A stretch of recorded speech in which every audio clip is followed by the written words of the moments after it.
Wow, guys, that was an epic turn for turn 3.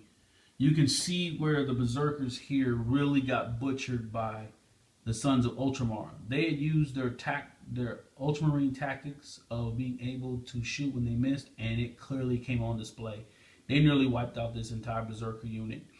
This unit also went to charge, and they shot at them, and I rolled a lot of sixes and was able to kill almost the remaining ones. There's 2 guys left, and they barely missed their charge. That was kind of pretty intense.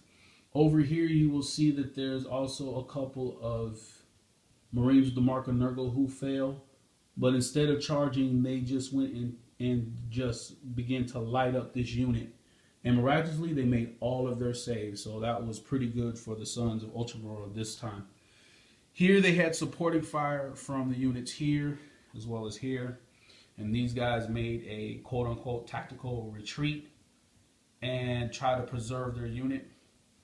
This unit here, the last remaining guys of this Berserker unit, only 2 remain. Actually, it was amazing.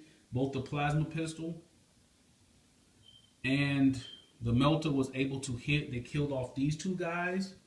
1 guy remaining, and he failed his charge as well. And these guys, instead of charging, they just ran up. So that was an epic turn 3, really intense. The battle under the tunnel is also underway, which you'll see very shortly. And then we will be on to turn 4. Turn 4 coming up. Brutal. While the battle for the Valley of Dry Bones was being conducted above ground, the side of Chaos had entered into the underground area. This area here, said Captain Coolblood, is where the seat of Khorne resides.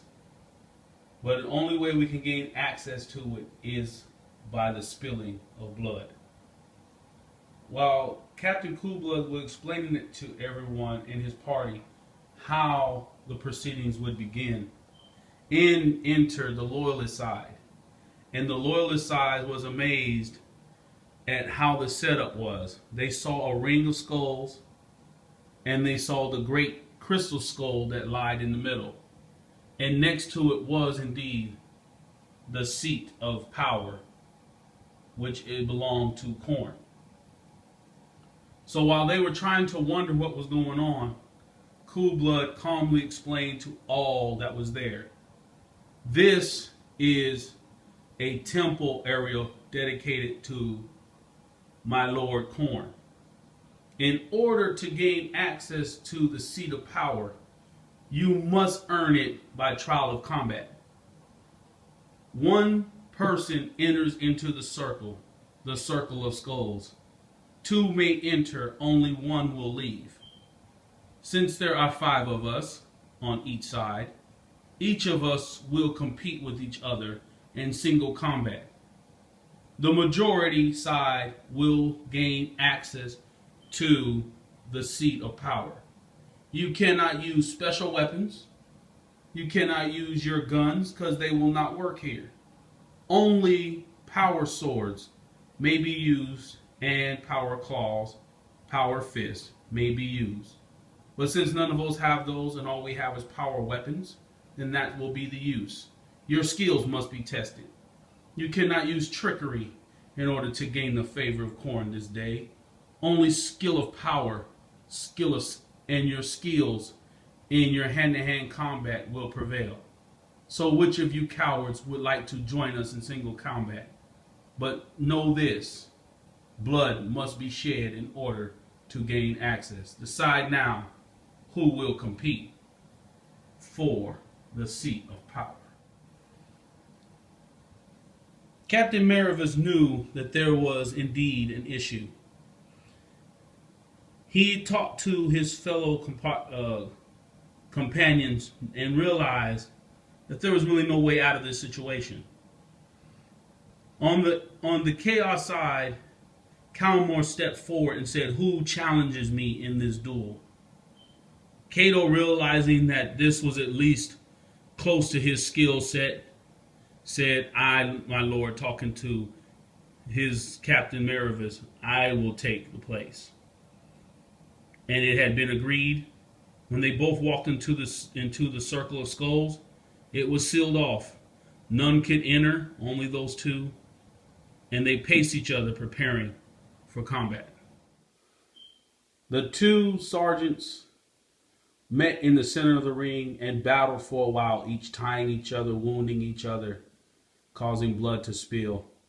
But at the end, Calmar struck the defying blow and killed Cato. Victory, screamed out Calmar. I have taken blood this day, and as usual, we are superior to these pitiful brothers of ours. They were no match for our skills. Jados then enters in the circle and says, who dares challenge me?